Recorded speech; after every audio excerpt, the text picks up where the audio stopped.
LP-UP ഇൻ്റർവ്യൂവിന് തയ്യാറായിക്കൊണ്ടിരിക്കുന്ന എൻ്റെ എല്ലാ കൂട്ടുകാർക്കും ഒരിക്കൽ കൂടെ സ്വാഗതം.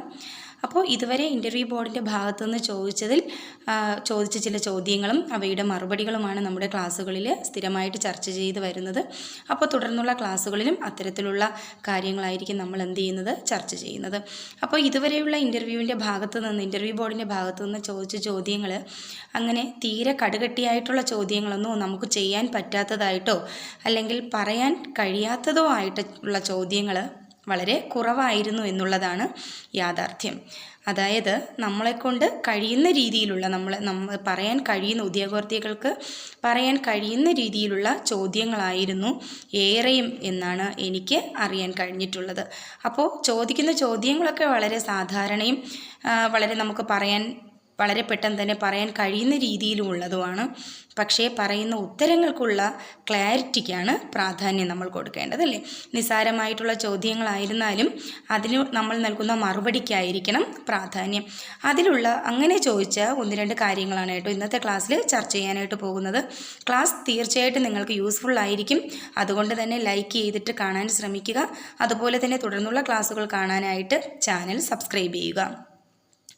എന്തുകൊണ്ടാണ് ടീച്ചിങ് പ്രൊഫഷൻ നമ്മൾ സ്വീകരിച്ചത് അല്ലെങ്കിൽ ഒരു അധ്യാപകൻ്റെയോ അധ്യാപികയുടെയോ ക്വാളിറ്റി എന്തായിരിക്കണം, അതുപോലെ തന്നെ ആനുകാലികമായിട്ടുള്ള ചില ചോദ്യങ്ങൾ, ഇതൊക്കെ സാധാരണയായിട്ട് ഇൻ്റർവ്യൂ ബോർഡിൻ്റെ ഭാഗത്തു നിന്ന് ചോദിക്കുന്ന ചോദ്യങ്ങളാണ് കേട്ടോ. അപ്പോൾ നമുക്ക് ആദ്യത്തെ ഭാഗം എന്ന് പറയുന്നത് എന്തുകൊണ്ടാണ് ടീച്ചിങ് പ്രൊഫഷൻ നമ്മൾ സ്വീകരിച്ചത് അധ്യാപകൻ അല്ലെങ്കിൽ അധ്യാപികയാകാനായിട്ട് ഉള്ള തീരുമാനം എന്തായിരുന്നു.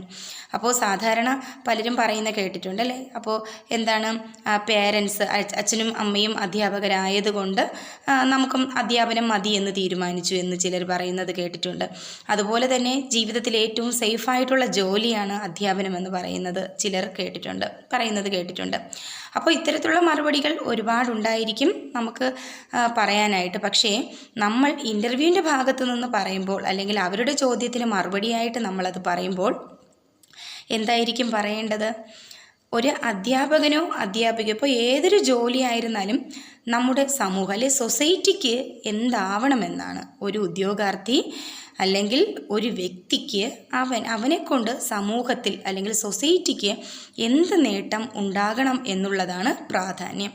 അപ്പോൾ ഇവിടെയും അധ്യാപകനോ അധ്യാപികയോ ആയിരിക്കുന്ന വ്യക്തിക്ക് ക്ലാസ് റൂമിൽ തൻ്റെ മുന്നിലിരിക്കുന്ന പ്രത്യേകിച്ച് പ്രൈമറി ക്ലാസ്സുകളിലുള്ള കുട്ടികൾ വളരെ ബേസിക്കായിട്ട് അവർ പഠിച്ചു പോകുന്നവരാണ്.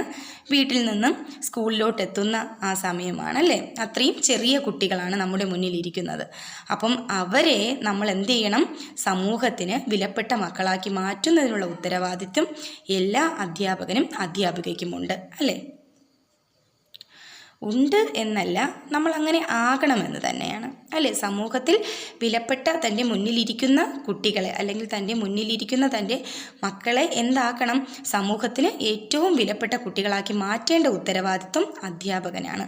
അപ്പോൾ നമുക്ക് എന്തുകൊണ്ട് അധ്യാപനം സ്വീകരിച്ചു എന്നുള്ളതിന് പറയാൻ പറ്റുന്ന എൻ്റെ ഒരു യുക്തിക്കനുസരിച്ചിട്ടാണ് കേട്ടോ ഞാനിത് പറയുന്നത്. അപ്പോൾ അങ്ങനെ ഒരു സമൂഹത്തിലോട്ട് കുട്ടിയെ ആക്കണം എന്നുള്ള ഒരു ധാരണ അധ്യാപകൻ ഉണ്ടായിരിക്കണം. അപ്പോൾ ഒരു അധ്യാപകനും സ്വീകരിച്ചതുകൊണ്ട് തനിക്കുണ്ടാകുന്ന നേട്ടം സമൂഹത്തിൽ വിലപ്പെട്ട മക്കളെ വളർത്തിയെടുക്കാൻ കഴിഞ്ഞാൽ അത് തന്നെയാവണം ഏറ്റവും മികച്ച ഒരു ജീവിതത്തിലെ ഏറ്റവും മികച്ച ഒരു കാര്യമെന്ന് പറയുന്നത്. അതുപോലെ തന്നെ നമുക്കറിയാമായിരിക്കും പ്രൈമറി ക്ലാസ്സുകളിലെ കുട്ടികളെ വീട്ടിൽ രക്ഷകർത്താക്കൾ കഴിഞ്ഞാൽ അവനെ ഏറ്റവും സ്വാധീനിക്കുന്നത് അധ്യാപകനോ അധ്യാപികയോ ആണ്. നമുക്കറിയാം നമ്മുടെ കുട്ടിക്കാലത്തൊക്കെ നമ്മുടെ പേരൻസിനെക്കാളും നമ്മളെയൊക്കെ സ്വാധീനിച്ച അധ്യാപകരുണ്ടായിരിക്കും.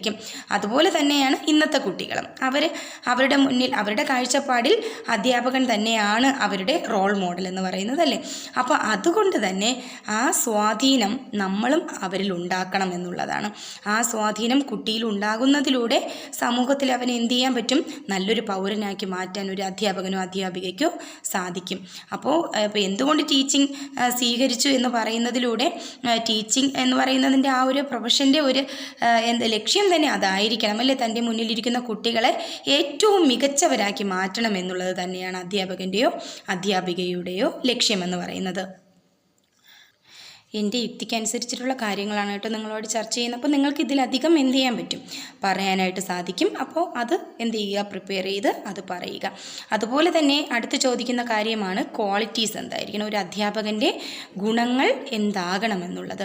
അപ്പോൾ എൻ്റെ ഒരു കാഴ്ചപ്പാടിൽ നമുക്കറിയാം അല്ലേ, ഇന്നത്തെ കുട്ടികളുടെ ഇപ്പോൾ നമ്മൾ സാധാരണയായിട്ട് ഇപ്പം നടന്നു വരുന്ന കാര്യങ്ങൾ പരിശോധിക്കുകയാണെങ്കിൽ കുട്ടികളിലുണ്ടാകുന്ന കുറ്റവാസന പോലുള്ള കാര്യങ്ങൾ അതൊക്കെ ഇന്ന് ഒന്നിനൊന്നിന് പെരുകി വരുന്നൊരു കാലഘട്ടമാണ് അല്ലേ.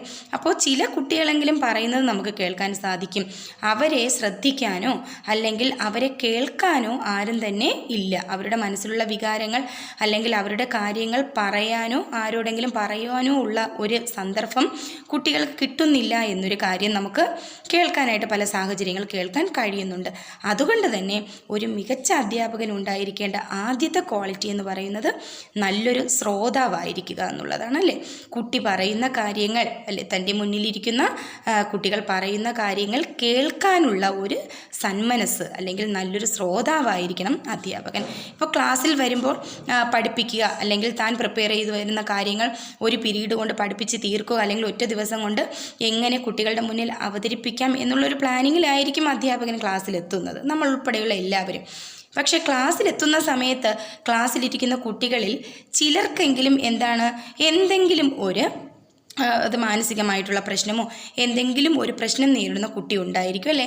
അപ്പോൾ അത് നമുക്ക് കണ്ട് മനസ്സിലാക്കാൻ കഴിഞ്ഞു കഴിഞ്ഞാൽ അവൻ്റെ പ്രശ്നം എന്താണെന്ന് ഒരു ശ്രോതാവെന്ന നിലയിൽ അധ്യാപകൻ അല്ലെങ്കിൽ അധ്യാപിക കേൾക്കണം. അതാണ് ആദ്യത്തെ കാര്യം. അപ്പോൾ കുട്ടി പറയുന്നതിലൂടെ ഒരുപക്ഷെ അവൻ രക്ഷകർത്താവിനോട് പോലും പറയാൻ മടിക്കുന്ന കാര്യമായിരിക്കാം. അപ്പോൾ ടീച്ചറിനോട് അത് പറയുമ്പോൾ അത് ഒരുപക്ഷെ പരിഹരിക്കാൻ ആർക്ക് കഴിഞ്ഞെന്ന് വരാം, അധ്യാപകനോ അധ്യാപികയ്ക്കോ കഴിഞ്ഞെന്ന് വരാം അല്ലേ. അതുകൊണ്ട് തന്നെ ഒരു അധ്യാപകനോ അധ്യാപികയ്ക്കോ ഉണ്ടായിരിക്കേണ്ട ആദ്യത്തെ കാര്യം നല്ലൊരു ശ്രോതാവ്, തൻ്റെ മുന്നിലിരിക്കുന്ന കുട്ടിയെ കേൾക്കാനുള്ള കഴിവ് ഉള്ളവനായിരിക്കണം അധ്യാപകൻ. അടുത്ത കാര്യമെന്ന് പറയുന്നത് കുട്ടിയുടെ വികാരങ്ങൾ മനസ്സിലാക്കാൻ കഴിവുള്ളവനായിരിക്കണം. ഇപ്പോൾ കുഞ്ഞു ക്ലാസ്സിൽ ഇപ്പോൾ 1ാം ക്ലാസ് മുതലുള്ള കുട്ടികളാണെങ്കിൽ ചില കാര്യങ്ങളൊക്കെ എന്ത് ചെയ്യും, അവർ പറയാൻ മടിക്കുന്നവരായിരിക്കും അല്ലേ. അപ്പോൾ അവരുടെ ഇപ്പോൾ 1-2 ദിവസം നമ്മൾ ക്ലാസ് കൈകാര്യം ചെയ്യുമ്പോൾ തന്നെ നമുക്ക് ഓരോ കുട്ടികളെയും മനസ്സിലാക്കാൻ പറ്റും. അപ്പോൾ അവൻ്റെ മനസ്സിൽ എന്തെങ്കിലും ഒരു പ്രശ്നമുണ്ടെങ്കിൽ അത് മനസ്സിലാക്കാനായിട്ടല്ലേ, അവൻ്റെ വികാരം എന്താണ്, സന്തോഷത്തോടെയാണോ അല്ലെങ്കിൽ ദുഃഖത്തോടെയാണോ, അവൻ എന്തെങ്കിലും പ്രശ്നങ്ങൾ നേരിടുന്നു എന്നുള്ള കാര്യം മനസ്സിലാക്കാനുള്ള ശേഷി അധ്യാപകനുണ്ടായിരിക്കണം. 3ാമത്തെ കാര്യം എന്ന് പറയുന്നത് ആശയവിനിമയം നടത്താൻ ശേഷിയുള്ളവനായിരിക്കണം അധ്യാപകൻ അല്ലേ. കുട്ടിയുടെ കാര്യങ്ങൾ കണ്ടു മനസ്സിലാക്കി അവൻ്റെ വികാരങ്ങളൊക്കെ മനസ്സിലാക്കിയാൽ മാത്രം പോരാ, ആശയവിനിമയം അവനുമായിട്ട് സംവദിക്കാനുള്ള ശേഷിയുള്ളവനായിരിക്കണം അധ്യാപകൻ. അവനോട് അങ്ങോട്ട് കാര്യങ്ങളൊക്കെ ചോദിച്ച് സമാധാനപ്പെടുത്തി അവൻ്റെ പ്രശ്നത്തിന് പരിഹാരം കണ്ടെത്താൻ ഉള്ള ആശയവിനിമയ ശേഷി അധ്യാപകന് ഉണ്ടായിരിക്കണം. അതുപോലെ തന്നെ ക്ഷമാശീലമുള്ളവനായിരിക്കണം അധ്യാപകൻ അല്ലേ. ക്ഷമ അത് വളരെ അനിവാര്യമായിട്ടുള്ള കാര്യമാണ്. ക്ഷമ എന്തും കേൾക്കാനുള്ള കുട്ടികളുടെ ഭാഗത്തു നിന്നായിരുന്നാലും തൻ്റെ സഹപ്രവർത്തകരുടെ ഭാഗത്തു നിന്നായിരുന്നാലുമുള്ള കാര്യങ്ങൾ ക്ഷമയോടെ കേൾക്കാനുള്ള പക്വതയുള്ളവനായിരിക്കണം അധ്യാപകൻ.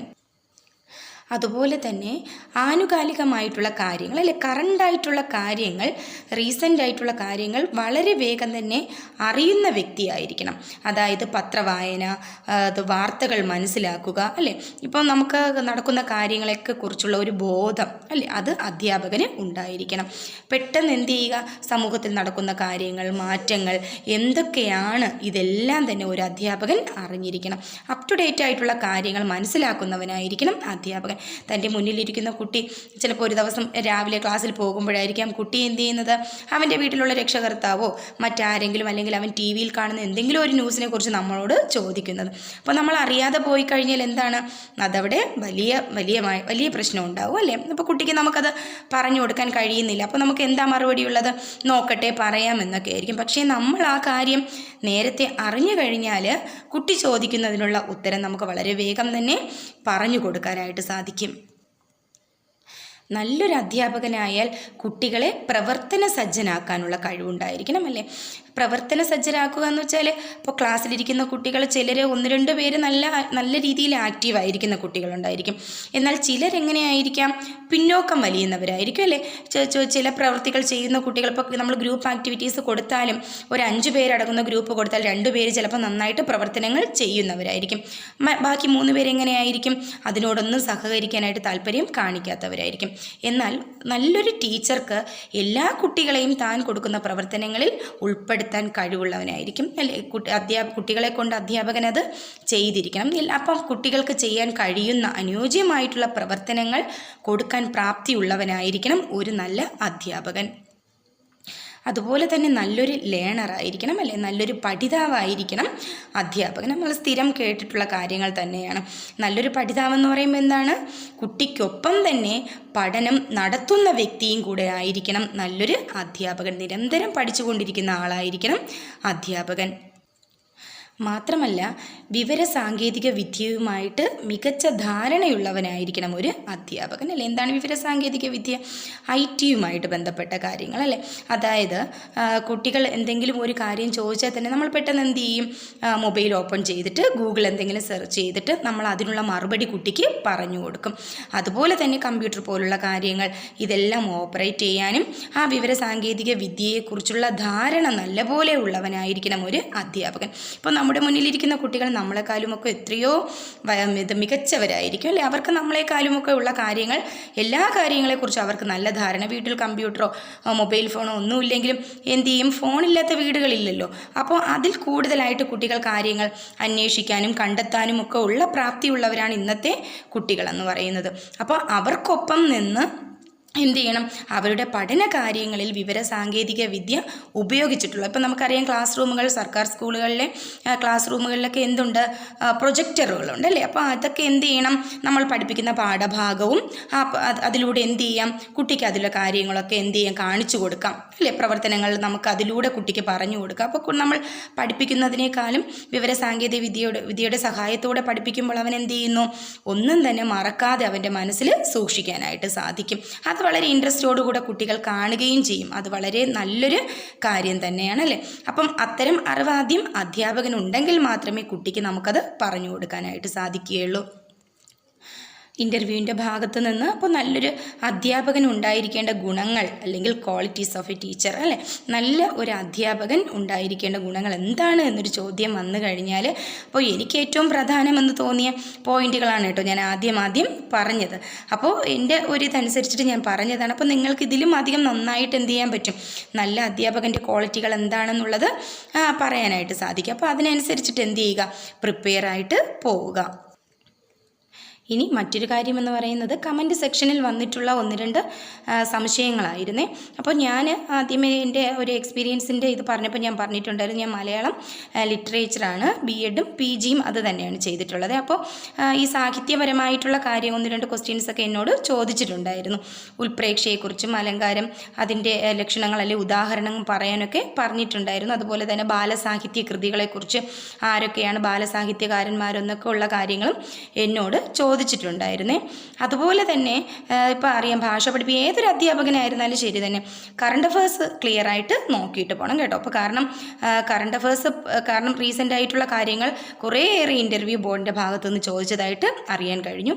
അതുകൊണ്ട് തന്നെ കറണ്ട് അഫേഴ്സ് നല്ലപോലെ എന്ത് ചെയ്യുക, ഇപ്പോൾ ഒന്നുമില്ലെങ്കിൽ ആ ഒരു മാസത്തെ കാര്യമെങ്കിലും ന്യൂസ് പേപ്പറിൽ വരുന്നതും TV-യിലൊക്കെ നമ്മൾ കേൾക്കുന്നതുമായിട്ടുള്ള കാര്യങ്ങൾ കൂടെ പഠിച്ചിട്ട് പോകാൻ മറക്കരുത്. അപ്പോൾ അതുമായിട്ട് റിലേറ്റ് ചെയ്ത് അല്ലെങ്കിൽ അതുമായിട്ട് ഇൻട്രസ്റ്റ് ഉള്ള ഒരു ഇൻ്റർവ്യൂ ബോർഡിൻ്റെ സാറാണ് ഇരിക്കുന്നുവെങ്കിൽ തീർച്ചയായിട്ടും എന്ത് ചെയ്യും, അദ്ദേഹം അങ്ങനെ ഒരു ചോദ്യം ചോദിക്കാനായിട്ട് ചാൻസ് വളരെ കൂടുതലാണ്. അപ്പോൾ ഇന്ന് നമുക്കൊരു 3-4 കറണ്ട് അഫേഴ്സ് ചോദ്യങ്ങളൂടെ ഒന്ന് നോക്കിപ്പോവാം. 2025 കടമ്മനിട്ട പുരസ്കാരം കിട്ടിയത് ഡോക്ടർ M ലീലാവതിക്കാണ് കേട്ടോ. അപ്പോൾ മറക്കരുത്, 2025 കടമ്മനിട്ട പുരസ്കാരം കിട്ടിയത് ഡോക്ടർ M ലീലാവതിക്കാണ്. അതുപോലെ തന്നെ PSC ആയിട്ട് റിലേറ്റ് ചെയ്തൊരു കറണ്ട് അഫേഴ്സ് ഉണ്ട് കേട്ടോ.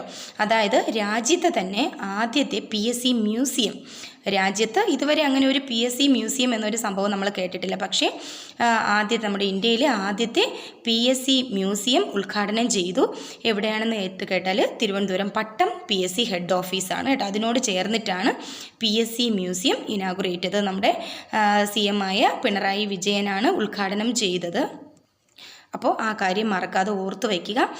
രാജ്യത്തെ തന്നെ ആദ്യത്തെ PSC മ്യൂസിയം തിരുവനന്തപുരം പട്ടം ഹെഡ് ഓഫീസിൽ, അല്ലേ, പട്ടം അറിയാം, തിരുവനന്തപുരത്താണ് രാജ്യത്തെ ആദ്യത്തെ PSC മ്യൂസിയം ഇനാഗുറേറ്റ് ചെയ്തത്. മറ്റൊരു കാര്യം എന്ന് പറയുന്നത് നമ്മുടെ സുനിത വില്യംസും ബച്ച് വിൽമോർ തുടങ്ങി 4 പേര് എന്ത് ചെയ്തു, ISS ഇൻ്റർനാഷണൽ സ്പേസ് സ്റ്റേഷനിലായിരുന്നു. 9 മാസത്തോളം അവിടെ കുടുങ്ങി കിടന്നതിന് ശേഷം എന്ത് ചെയ്തു, ഭൂമിയിൽ തിരിച്ചെത്തി, അല്ലെ. അതുമായിട്ട് റിലേറ്റ് ചെയ്തുള്ള കാര്യങ്ങളൊക്കെ ഒന്ന് എന്ത് ചെയ്യുക, അപ്പോൾ അറിയാം, ന്യൂസ് പേപ്പറിനകത്തും എല്ലാം നമുക്ക് വ്യക്തമായിട്ട് അറിയാൻ കഴിയും. അപ്പോൾ ആ ഒരു കറണ്ട് അഫേഴ്സ് കൂടെ എന്ത് ചെയ്യുക, അത് ഞാൻ വ്യക്തമായിട്ട് പറയാൻ നിൽക്കുന്നില്ല. അപ്പോൾ നിങ്ങൾ തന്നെ എന്ത് ചെയ്യുക, അതൊന്ന് വ്യക്തമായിട്ട് പഠിച്ചു വയ്ക്കുക. അപ്പോൾ വളരെ റീസെൻ്റ് ആയിട്ടുള്ള ഒരു 3-4 കറണ്ട് അഫേഴ്സാണ് ചർച്ച ചെയ്തത്. അപ്പോൾ ഇന്നത്തെ ക്ലാസ് നിങ്ങൾക്ക് ഏറെ ഗുണകരമായിരിക്കണം എന്ന് ഞാൻ കരുതുന്നു. അതുപോലെ തന്നെ തുടർന്നുള്ള ക്ലാസ്സുകളൂടെ കാണുക. അപ്പോൾ ഇൻ്റർവ്യൂവിന് ഇനി പോകുന്ന കുറച്ച് പേർക്കൊക്കെ കഴിഞ്ഞു. ഇനി ഇൻ്റർവ്യൂവിന് പോകുന്നവരോട് എനിക്ക് പറയാനുള്ളത്, വളരെ കോൺഫിഡൻറ്റോടുകൂടി തന്നെ ഇൻ്റർവ്യൂവിന് പങ്കെടുക്കുക, വായിച്ചു പഠിക്കുക, കേൾക്കുക കാര്യങ്ങളൊക്കെ. അപ്പോൾ ഇത്തരം കാര്യങ്ങളൊക്കെ കേൾക്കുന്നതിലൂടെ, അല്ലെങ്കിൽ ന്യൂസ് പേപ്പർ വായിക്കുക, അപ്പോൾ കുറേയേറെ കാര്യങ്ങൾ നമ്മൾ എന്ത് ചെയ്യുക, കേട്ടും കണ്ടുമൊക്കെ പഠിച്ചു വയ്ക്കുക. അപ്പോൾ അത് നമ്മൾ ഏറെ എന്ത് ചെയ്യുന്നുണ്ട്, ഇൻ്റർവ്യൂ ബോർഡിൻ്റെ ഭാഗത്തു നിന്ന് ചോദിക്കുന്ന ചോദ്യങ്ങൾക്ക് വളരെ ആത്മവിശ്വാസത്തോടു കൂടെ ഉത്തരം നൽകാനായിട്ട് നമ്മളെ ഹെൽപ്പ് ചെയ്യും. അപ്പോൾ എല്ലാവിധ ആശംസകളും നേരുന്നു. മറ്റൊരു ക്ലാസ്സുമായിട്ട് നമുക്ക് വീണ്ടും കാണാം. Okay, by.